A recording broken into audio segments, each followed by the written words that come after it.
በጥቁር ደመና የተከበበው የመካከለኛው ምስራቅ ሰማይና በደም የጨቀየው የቀይ ባህር ሞገድ ዛሬ አንድ ታሪካዊ ክስተትን እያስተጋባ ይገኛል። የሰው ልጅ ታሪክ እንደሚነግረን ታላላቅ ግዛቶችና ኢምፓየሮች ውድቀታቸው የሚጀምረው በታላላቅ ወታደራዊ ትዕቢቶቻቸው ላይ በሚደርስ ድንገተኛና አሳፋሪ ስብራት ነው። ዛሬ በ2026 ዓመተ ምህረት ዓለም ሌላ የታሪካዊ ውድቀት ምዕራፍን በዓይኗ እየተመለከተች ትገኛለች። የአሜሪካ የባህር ኃይል የቴክኖሎጂ ጥንካሬ ማሳያ፣ የዋሽንግተን የዓለም ፖሊስነት ተምሳሌትና የፔንታጎን የማይደፈር ኩራት የሆነችው ግዙፏ ዩኤስኤስ ጄራርድ ፎርድ አውሮፕላን ተሸካሚ መርከብ በኢራን የጦር ግንባር ላይ ተንበርክካ ቆስላና አቅጣጫዋን ወደ አውሮፓ በማዞር ከቀይ ባህር የጦር ቀጠና እግሬ አውጪኝ ስትል ታይታለች። ይህ ክስተት ተራ ወታደራዊ እንቅስቃሴ ሳይሆን የአሜሪካ ግዙፍ የጦር መርከቦች በመካከለኛው ምስራቅ ለዘመናት የነበራቸው የበላይነት በአሳፋሪ ሁኔታ ያከተመበት የታሪክ መጋረጃ ነው። ይህ በዓለም ላይ እጅግ ውድና ዘመናዊ የተባለችው የጦር መርከብ 100,000 ቶን ብረት ተጭና በኒውክሌር ኃይል እየተመራችና ከ75 በላይ እጅግ ዘመናዊ የጦር አውሮፕላኖችን አዝላ በኢራን ላይ የጥፋት ነበልባል ለማዝነብ ወደ መካከለኛው ምስራቅ የመጣችው በታላቅ ወታደራዊ ጉራ ነበር። ፔንታጎን ይህችን መርከብ እንደማይበገር ምሽግና ተንሳፋፊ ከተማ ይቆጥራት ነበር። ሆኖም ግን ዛሬ ያ ሁሉ ግርማ ሞገስ በጭስ ተውጦ መርከቧ በአንድ ወቅት ልታንበረክካቸው የሞከረቻቸውን የኢራን የባህር ዳርቻዎች ጥላ ወደ ግሪኩ ሶዳቤ የባህር ኃይል ጣቢያ ስትፈረጥጥ መታየቷ ለዋሽንግተን የፖለቲካ ልሂቃን መርዶ፣ ለኢራንና ለተቃዋሚዎቿ ደግሞ የድል ብስራት ሆኗል። የሽሽት የአሜሪካን ወታደራዊ መዋቅር ውስጣዊ ብስባሽና ድካም ለዓለም አደባባይ ያሰጣ ክስተት ነው።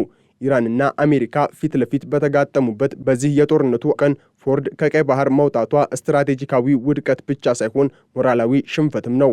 መርከቧ በኢራን ላይ ከ7,000 በላይ የቦምብ ጥቃቶችን ለማካሄድ መነሻ ሆና ስታገለግል ብትቆይም አሁን ግን የኢራን ሚሳኤሎች ስጋትና በውስጧ የተነሳው ረመጥ ተዳምረው ከቀጠናው እንዲያስወጧት ተገዳለች። በመጋቢት 2026 አጋማሽ ላይ የተከሰተው ይህ አስደንጋጭ ክስተት የጀመረው በመርከቧ የውስጥ ክፍል ውስጥ በተነሳ እሳት ነው። ምንም እንኳን የፔንታጎን ባለስልጣናት ነገሩን ለማቅለል በልብስ ማጠቢያ ክፍል ውስጥ የተነሳ ትንሽ እሳት ቢሉትም እውነታው ግን ከዚያ እጅግ የከፋና ዘግናኝ ነበር። ለአንድ ቀን ተኩል ማለትም ለሙሉ 30 ሰዓታት ያህል ይህች ተንሳፋፊ ከተማ በገዛ እሳቷ ስትነድ ነበር። 600 የሚጠጉ የአሜሪካ ወታደሮች የሚገኙበትን አልጋና ንብረታቸውን አጥተው በመርከቧ መተላለፊያዎች ላይ እንደ ስደተኛ ሲንከራተቱ፣ ከ200 በላይ መርከበኞች ደግሞ በጢስ መታፈንና በቃጠሎ ምክንያት ለሕይወታቸው ሲታገሉ መዋላቸው የአሜሪካን ወታደራዊ ዝግጁነት እርቃኑን ያስቀረ ክስተት ሆኗል። 30 ሰዓት ሙሉ እሳትን ማጥፋት አለመቻል ማለት መርከቧ ካላት እጅግ ዘመናዊ ቴክኖሎጂ ይልቅ በውስጧ ያለው የአመራርና የዲሲፕሊን መፈራረስ ምን ያህል ጥልቅ እንደሆነ ያሳያል። የዚህ ሽሽት ትርጉም ለመረዳት መርከቧ ያለፈችበትን አስከፊና አድካሚ ጉዞ ማየት ያስፈልጋል። ፎርድ ወደ መካከለኛው ምስራቅ ከመምጣቷ በፊት በካሪቢያን ባህር ውስጥ ከቬንዙዌላ ጋር በነበረው ውጥረት ውስጥ ለወራት ስትታመስ ቆይታለች። መርከበኞቿ ደክመዋል፣ የቴክኖሎጂ አካላቷ ዝሏል። እንዲያውም መርከቧ የቆሻሻ ማስወገጃና የቧንቧ ብልሽት ሲያሰቃያት እንደነበር ይታወቃል። በቢሊዮን የሚቆጠር ዶላር የወጣባት መርከብ ሰራተኞቿ መጸዳጃ ቤት መጠቀም የማይችሉበት ደረጃ ላይ መድረሳቸው የአሜሪካ የቴክኖሎጂ የበላይነት የውሸት ፕሮፓጋንዳ መሆኑን ያሳያል። እንዲህ ያለች በድካም የዛለች መርከብን ፕሬዝዳንት ዶናልድ ትራምፕ በኢራን ላይ ጫና ለመፍጠር በግድ ወደ መካከለኛው ምስራቅ መላካቸው የአሜሪካ ግዛት ምን ያህል ተስፋ አስቆራጭ እርምጃ ውስጥ እንደገባች የሚያሳይ ነው። መርከቧ የቪየትናም ጦርነትን ታሪክ የሚሰብር ረጅም የስምሪት ጊዜን ያስመዘገበችው በጀግንነት ሳይሆን አሜሪካ የምትተካው ሌላ ኃይል በማጣቷ ነው። ይህ ደግሞ በወታደራዊ ሳይንስ ኦቨር ኤክስቴንሽን ወይም አቅምን አሟጦ መጨረስ ይባላል። አሜሪካ ዛሬ እንደቆሰለ አውሬ በየባህሩ ላይ እየተዝረከረከች ትገኛለች። የፎርድ መርከብ ስብስብ የሆኑት አጃቢ መርከቦች ዩኤስኤስ መሃን፣ ቤምብሪጅ እና ዊንስተን ቸርችል በብቸኝነት በቀጠናው ቀርተዋል። የቡድኑ መሪና ዋናዋ የጥቃት ማማ ፎርድ ሜዳውን ጥላ መውጣቷ እነዚህን አጃቢ መርከቦች ለኢራን ጥቃት ይበልጥ ተጋላጭ አድርጓቸዋል። ይህ ደግሞ በባህር ኃይል ታሪክ ውስጥ እጅግ አደገኛና ተስፋ አስቆራጭ ወታደራዊ ውሳኔ ተደርጎ ሊወሰድ ይችላል። አሜሪካ ልጆቿንና ውድ መርከቧን ከጥፋት ለማዳን ስትል በመካከለኛው ምስራቅ የነበራትን ስትራቴጂካዊ ይዞታ አሳልፋ ሰጥታለች። የፎርድ መውጣት የኃይል ሚዛኑ ሙሉ በሙሉ ወደ ኢራን አዘንብሎታል። የኢራን የፍጥነት ጀልባዎችና የባህር ሰርጓጅ መርከቦች አሁን በነጻነት በቀይ ባህርና በሆርሙዝ ሰርጥ ላይ ለመንቀሳቀስ ወርቃማ ዕድል አግኝተዋል። የአሜሪካ አጋሮች የሆኑት የባህረ ሰላጤው ሀገራት ዋሽንግተን የራሷን ኩራትና ግዙፍ መርከብ ከእሳት ማዳን ካቃታት እንዴት አድርጋ እኛን ከኢራን ሚሳኤሎች ትጠብቀናለች የሚለው ጥያቄ በከፍተኛ ጭንቀት ውስጥ ከቷቸዋል። ይህ ሽሽት በአካባቢው ያሉ የአሜሪካ አጋሮች ላይ የፈጠረው የስነ ልቦና ስብራት በቀላሉ የሚጠገን አይደለም። ይህ ታሪካዊ ሽሽት የአሜሪካ መርከቦች በመካከለኛው ምስራቅ ያላቸውን ተፈሪነት ሙሉ በሙሉ አጥፍቶታል። ቀደም ሲል አንድ የአሜሪካ አውሮፕላን ተሸካሚ መርከብ ወደ አንድ አካባቢ ስትጠጋ መንግስታት ይንቀጠቀጡ ነበር። ዛሬ ግን ፎርድ በኢራን ፊት እሳቷን ማጥፋት አቅቷት ስታፈገፍግ ዓለም በትዝብት እየተመለከተቻት ነው። እንደ ቻይናና ሩሲያ ያሉ የአሜሪካ ተቀናቃኞች ይህንን አጋጣሚ የአሜሪካን መዳከም ለማሳየት በሰፊው እየተጠቀሙበት ይገኛሉ። በተለይም በኢራን በኩል ይህ አጋጣሚ እንደ አምላካዊ እርዳታና እንደ ታላቅ ድል እየተቆጠረ ነው። የቴህራን መሪዎች የአሜሪካ የብረት ግንቦች በውስጣቸው ባለ ብስባሽ እየተናዱ ነው በማለት ፕሮፓጋንዳቸውን እያፋፋሙት ነው። ይህ ደግሞ በመካከለኛው ምስራቅ ለሚገኙ የነጻነት ታጋዮችና የአሜሪካ ተቃዋሚዎች አዲስ የትግል መንፈስን የሰጠ ነው። ፎርድ ከቀይ ባህር መውጣቷ የአሜሪካ ዘመን ማብቂያ አዋጅ ሆኖም ተመዝግቧል። ጀነራል ዳን ኬን እና ሌሎች የፔንታጎን ባለስልጣናት በመገናኛ ብዙሃን ፊት ቀርበው መርከቧ ገና በሙሉ አቅሟ ላይ ናት እያሉ ቢዋሹም መርከቧ ግን ቀይ ባህርን ትታ ወደ ግሪክ ማቅናቷ እውነታው ሌላ መሆኑን ይናገራል። 200 መርከበኞች ቆስለው አንዱ ለከፍተኛ ሕክምና በአየር ተጭኖ ሲወሰድ የቀሩት 5000 መርከበኞች ደግሞ በጭስና በውሃ በመታጠብ መርከብ ውስጥ ሆነው ጦርነትን እንቀጥላለን ማለት ፍጹም ቅዠት ነው። የአሜሪካ መከላከያ ሚኒስቴር የጉዳቱን መጠን ለመደበቅ ቢሞክርም የኒውዮርክ ታይምስ እና ሌሎች ሚዲያዎች ያወጡት መረጃ ግን መርከቧ ውስጥ የነበረው ሁኔታ ከሲኦል የማይተናነስ እንደነበረ አጋልጧል። የሽሽት በአሜሪካ የውስጥ ፖለቲካ ላይም ከፍተኛ ቀውስ መፍጠሩ አይቀርም። ፕሬዚዳንት ትራምፕ መርከቧን ወደ መካከለኛው ምስራቅ የላኩት ጥንካሬን ለማሳየት ነበር። ሆኖም ግን የታየው ድክመትና ውርደት ነው።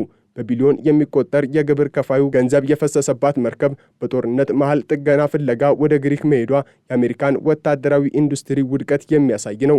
ህዝቡ ገንዘባችን ለምንድን ነው የሚባክነው? የማይጠቅሙ የብረት ክምችቶችን ለምን እንሰራለን? የሚሉ ጥያቄዎችን ማንሳት ጀምሯል።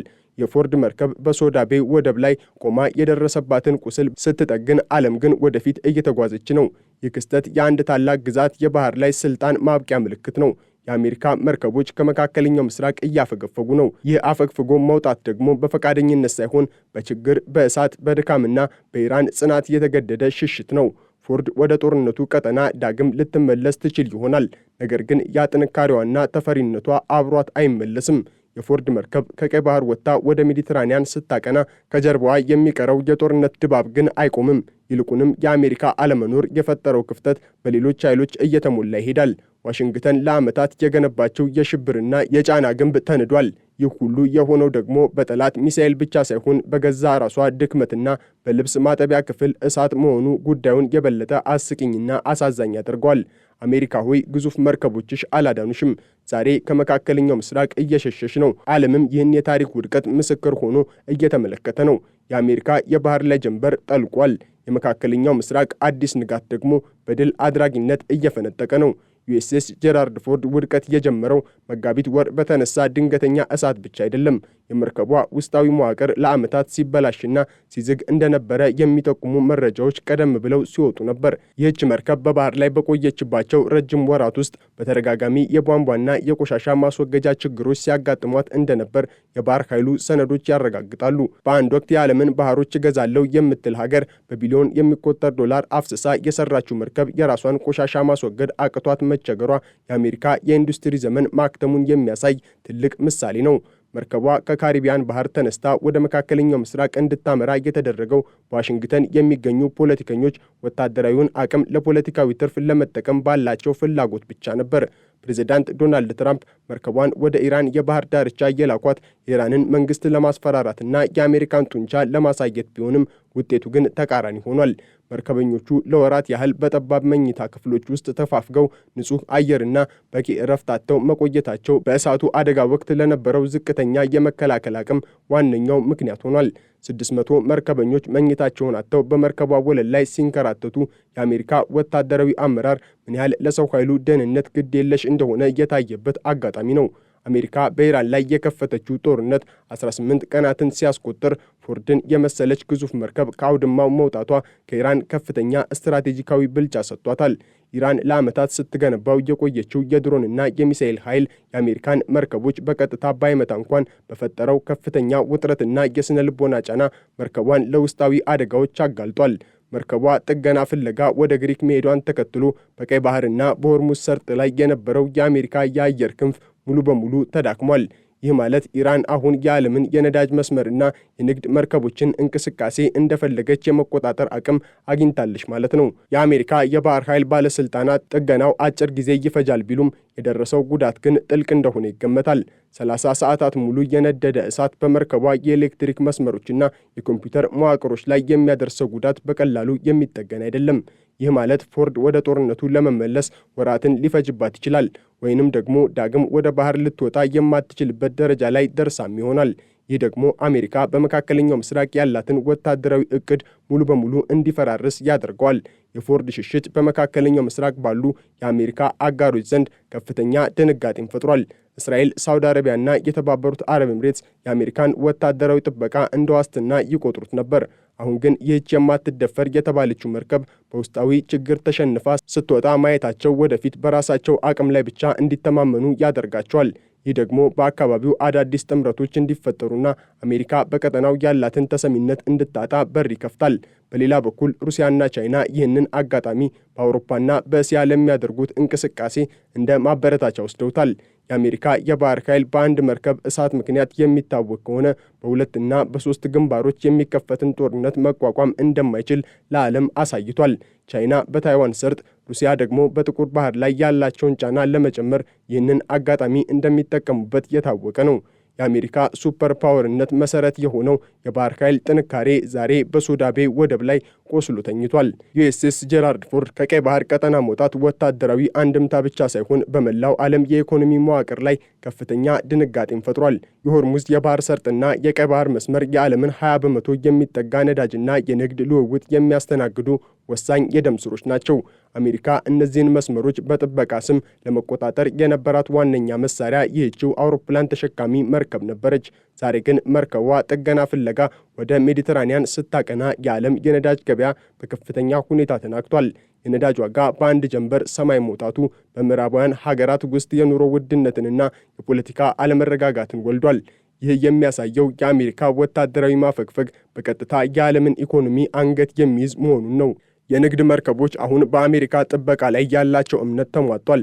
በኢራን የሚደገፉ ኃይሎች በቀይ ባህር ላይ ያላቸውን ይዞታ እያጠናከሩ ሲሆን፣ የአሜሪካ መርከቦች ግን ራሳቸውን ከውስጥ እሳት ማዳን አቅቷቸው ሲሸሹ መታየታቸው ትልቅ ውርደት ነው።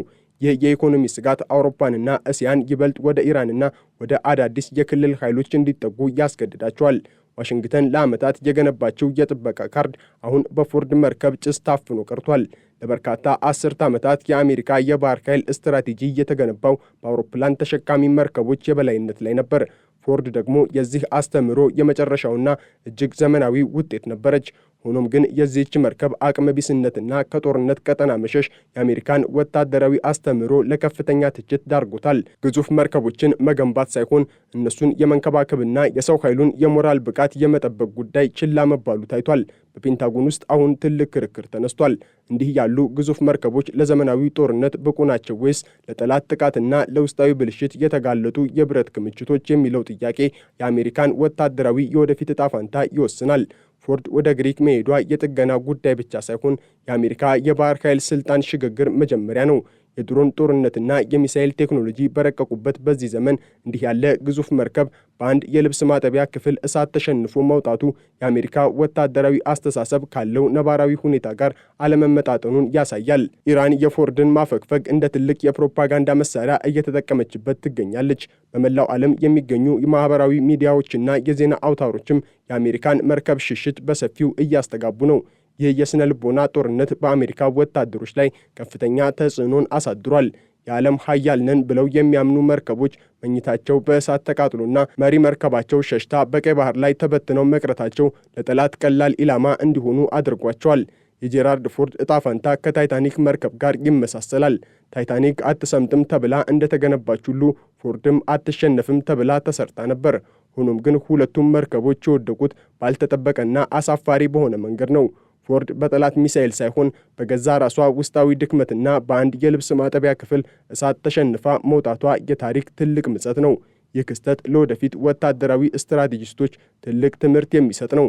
ግዙፉ መሳሪያና ቴክኖሎጂ ብቻውን ጦርነትን እንደማያሸንፍ፣ ይልቁንም የሰው ኃይል ጥንካሬና የውስጥ ጥራት ወሳኝ መሆናቸውን አሳይቷል። አሜሪካ ከመካከለኛው ምስራቅ እያፈገፈገች ያለችው በክብር አይደለም። ፎርድ ወደ ግሪክ ስታቀና ከጀርባዋ የሚቀረው የጥፋትና የውድቀት ጠረን ነው። መርከቧ በሶዳ ቤይ የምታደርገው ቆይታ የአሜሪካን ወታደራዊ ታሪክ ዳግም የሚመረምርበት ወቅት ይሆናል። ዋሽንግተን ዛሬም በውሸት ፕሮፓጋንዳ ላይ የበላይነቷን ለማሳየት ብትሞክርም በባህር ላይ ያለው እውነታ ግን የተለየ ነው። የአሜሪካ መርከቦች ካሁን በኋላ በመካከለኛው ምስራቅ እንደ ልባቸው ሊንቀሳቀሱ አይችሉም። የኢራን ጽናትና የአሜሪካ ድካም የተጋጩበት ይህ ጦርነት አዲስ የዓለም ስርዓትን መፈጠሩን አብስሯል። የዩኤስኤስ ጄራልድ ፎርድ ታሪክ የሚያበቃው እዚህ ላይ አይደለም። መርከቧ ምናልባትም ተጠግና ልትመለስ ትችል ይሆናል። ነገር ግን የአሜሪካን ግርማ ሞገስ መልሳ ማምጣት አትችልም። በዓለም ፊት የታየው ውርደትና የታየው ድክመት በታሪክ መዝገብ ላይ ተጽፏል። የአሜሪካ የባህር ላይ የበላይነት ጀንበር ጠልቃለች። ዓለምም አዲሱንና ባለብዙ ዋልታ የሆነውን የኃይል ሚዛን ለመቀበል እየተዘጋጀች ነው። ፎርድ ከቀይ ባህር መውጣቷ የአንድ ዘመን ማብቂያና የሌላ ዘመን መጀመሪያ ምልክት ሆኖ ለዘላለም ይኖራል።